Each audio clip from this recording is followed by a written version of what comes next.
introduce briefly the speakers. To my left, there's Professor Achinwa Nayak. He is Professor of Political Science at Delhi University. He is a TNI Fellow. And Professor Neera Chandoke. She is also Professor of Political Science, Delhi University. She is the Director of the Research Center. And to my right, we have Dr. Jacob Rohr.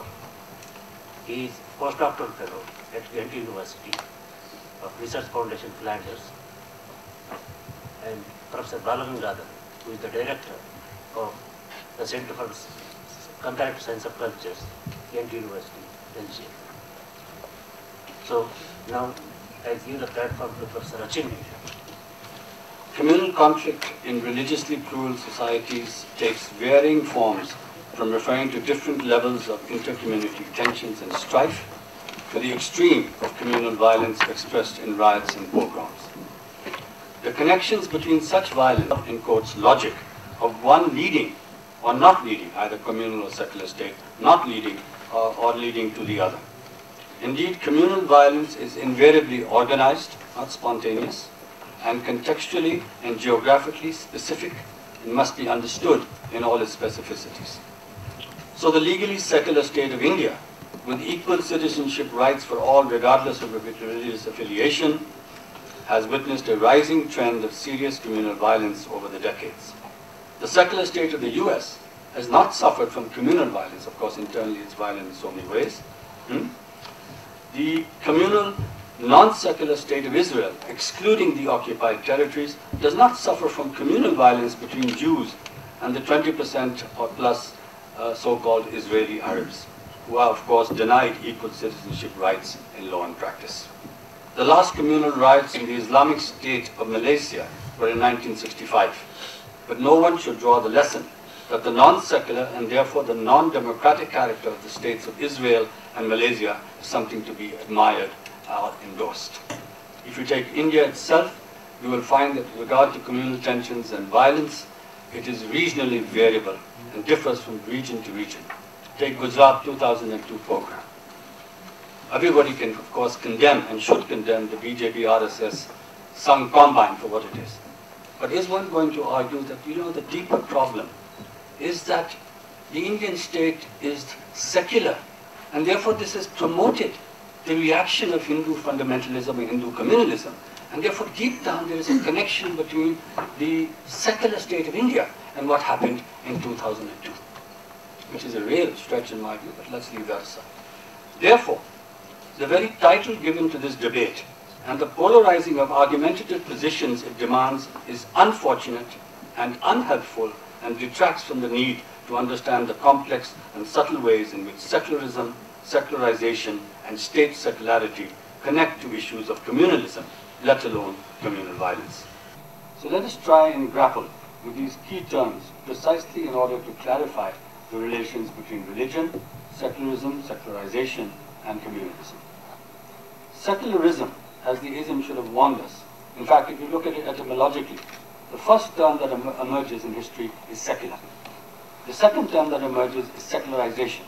And the third term that emerges in the latter part of the 19th century is secularism, related, of course, to the whole question of the Enlightenment, because secularism meant an ideology of ethics. An ideology of ethics centering for the first time morality on the good of humans in this life, rather than on a notion of the religiously transcendent, although different religious systems have different understandings of the transcendent. As such, it was very much part of the Enlightenment discourse.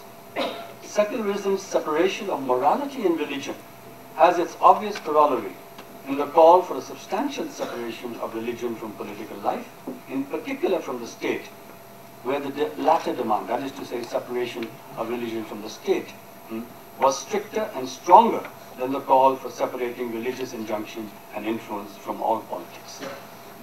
It is one thing to demand a principal distance or basic, rarely is this of a total, separation of religion and state apparatuses, and quite another to insist on such a strong separation from all political activities and forms. There are various forms and of very positive relations between religion and politics as well. In Europe, the secular state, a more formalized separation of church and state, emerged centuries before the Enlightenment era, partly in response to the problem of intersectarian religious strife. Since in India there has not been the same formalized separation of state and the structures of the dominant religious system called Hinduism, or even of Islam, many have claimed that secularism is an alien westernized concept with no historical roots in India, and therefore the secular state and secularism is an unfortunate import that makes matters worse rather than better.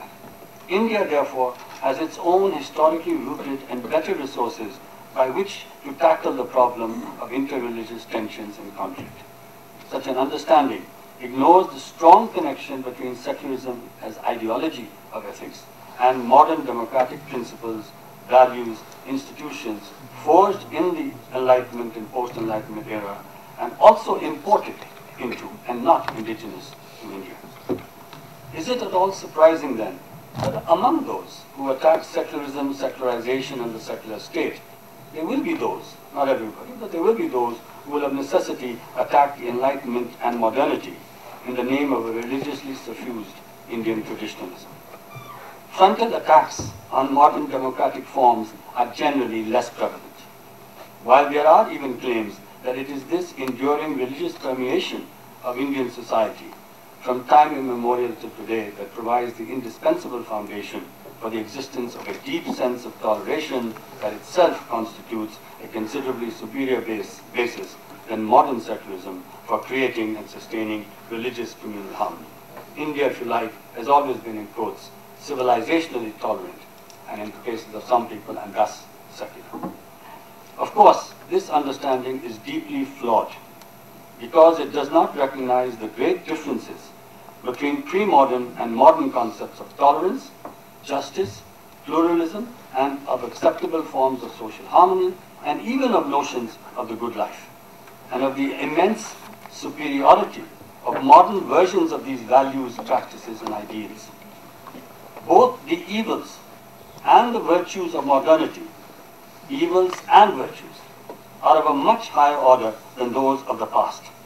And this means that the strongest commitment must not be to the defense of the exaggerated virtues of the past, or indeed of the present, but to the pursuit of a modest and self-critical modernity in which both secular arrogance and contempt for what religion has to offer, and religious arrogance and contempt for what secularism and secularization has to offer, must be eschewed.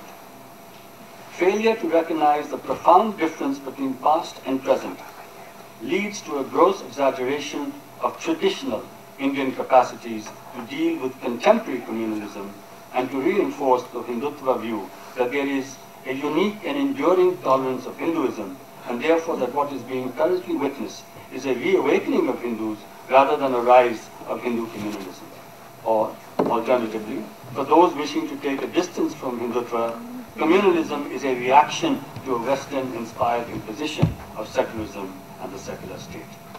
The modern notions of tolerance is connected, unlike that of the past, anyway, to a discourse of rights, including the necessity of having minority rights, and is therefore altogether a more active concept rather than that of passive coexistence without a discourse of rights.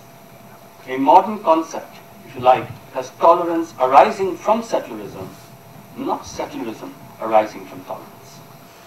The struggle to greatly weaken communalist forces has both a shorter-term and longer-term dimension and requires operation on two terrains, the state and civil society. Hindu communal forces must be prevented from stabilizing their control of the Indian state and from eroding its legally secular character. But the longer-term, more crucial struggle is to secularize civil society. So what do we mean by secularization? It's a complex term which is also historical. I'll leave that one. The secularization process takes place both outside of and within religious systems. Within means a process of rationalization that introduces modern concepts of equality and liberty. Outside means a many-sided process that involves a significant decline in influence relative to the past of religious beliefs, practices, personnel, and institutions in social life, as also the declining importance of religious identity. Only an unbalanced culturalism would deny such relative secularization in India.